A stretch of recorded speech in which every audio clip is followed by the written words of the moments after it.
Hello, my friends, and welcome back. Thank you very much for being with me again today.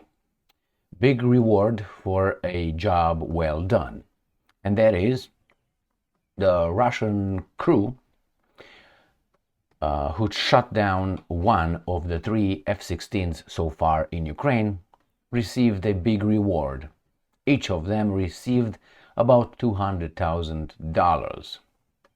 As you probably know, and if you don't, you'll find out here, the Russians downed, or at least the Ukrainians lost three F-16 fighter jets in Ukraine so far. The first one in the first mission, and it crashed. They thought it was a friendly fire. The second one was shot down by the Russians.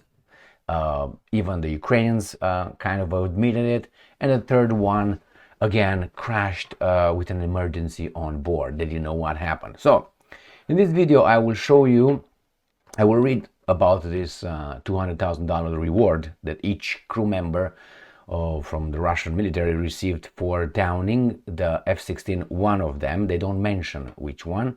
And what kind of equipment the Russians used to down the the US-made F-16 operated by the Ukrainian pilots. All right, so let's start with the article that got my attention, and that comes from the Telegraph. This is from May 30th, 2025. Russian soldiers handed $200,000 for downing F-16. Russian soldiers have been awarded or rewarded with almost $200,000 for shooting down the first US F-16 fighter jet in Ukraine. 12 servicemen received the prize from Russian oil gas force in ceremony on the border attended by commanders, and I'm quoting, "Force has delivered on its earlier promise to transfer 15 million rubles to members of the Russian armed forces for downing the first F-16 in a special military operations zone," the company said. 12 servicemen involved in the downing the target received money certificates. Excellent. Excellent, says General Sergei Smotyev, the director of force, promised a reward to the first people to shoot down an F-16 on the sidelines of the St. Petersburg International Economic Forum. The award was formally announced on the messaging app Telegram by the Russian Ministry of Defense last summer. Since their delivery in August 2024, at least 3 Ukrainian F-16s have reportedly been lost, with 2 pilots confirmed dead. Remember, this is at least. So remember, August 24. So I have my channel here, and I have here August 30th, first F-16 downed in Ukraine during Russian attack. Who did it? And then they said maybe it was a friendly fire, blah, blah, blah, and the Russians will not be able to do it. But that's not all of it, because I have 2 more videos here. F-16 lost, I think it is. What the hell? No, lost. So I have here the Ukraine lost is the 3rd fighter, and this is from the 16th of May. This is the one, the 3rd one. It was an emergency, and here it is. Russia missile downs another F-16 in Ukraine while in combat missile. This is the April 13th. So April 13, and then it was May 16, and the other one was August. So that's what we are talking about. So let's see what downed it right here. The crash, you see, it was the crash of this year saw a long-range 40-6 surface-to-air missile deployed by Russia take out an F-16 deep inside Ukrainian controlled airspace. So the crash in April. All right, so that's in April right here, where they reported it. Russian missiles down under F-16 while in combat mission, April 13.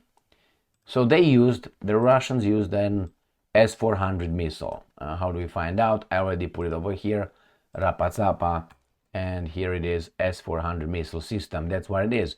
And we're going to read a little bit of its specification. All right, so let's say, now we have the S-500, but this is an old one. The development of S-400 began in early 1980s. Oh my, that's a long way. right? And then it was announced by the Russian Air Force in January 1993. On 99 successful tests were reported, and the S-400 was successful for deployment by Russian Army in 2001. That's when these guys came into being deployed. The S-400 was officially revived on 7th July 99, modernized S-300, then a successor of or replacement of S-200, and that's for now. And we're going to find out its specification. We're going to go to, there's different distances and different values. Engine, they tell you the engine, the operational range. We're going to go straight to lower. How's S? This is the way it looks, the launcher. And it has a radar as well, so that's why it's not only one person who's operating it. Again, S-400 looks like exactly this. This is a radar system. Okay, and we're going to go to its specifications of the missiles. And going to give us more information right here. So they are talking about the 40N6E from Emil. We have range 380 kilometers, 240 miles. Altitude, it flies 30 kilometers or 98,000 feet. 30 kilometers, just for, to put it in better understanding, is 3 times the height of where you see the jets flying in the air. They fly at about 10 kilometers. That's how high they fly, about 30-some thousand feet. So these 3 times, they can go 3 times higher than we see the airplanes up in the air. Maximum velocity, we don't get to this one. Weight, 1,000, so almost 2,000 kilograms. 2,000 kilograms, if you want to find out in pounds, you multiply by 2 and a little bit. Okay, so that would be about 4,000 pounds, I would say. More than 4,000 pounds, that's the weight. So this is what's going on with these guys. Now let's see what else they say in the article, and it's very interesting. They mention this. There is no official confirmation as to whether this is the incident leading to the reward.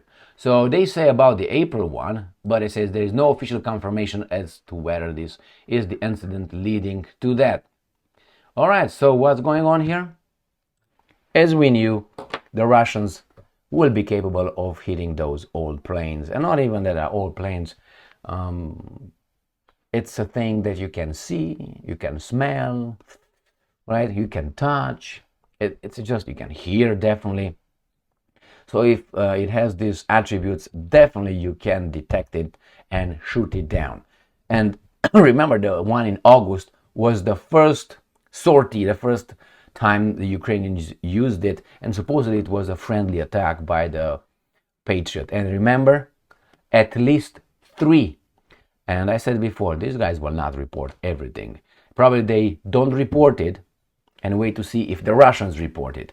If the Russians don't report it, they don't self-report. You know what I mean? Why should I self-report? Because every time, just so you know, every time you hear in the news that, let's say, the mighty British missile struck a Panzer, let's say, air defense systems in Russia, the, let's say, Storm Shadow missiles, or Scalp, as the French call it, it's the same, it's a combination, they work together, that the stocks for that missile increase the value, and people are wanting to buy that one, who think that they will fight the Panzer, they want to fight the Russians, and vice versa. When you hear for instance, in India and Pakistan, the last garbage that happened over there a few weeks ago, when this guy said that the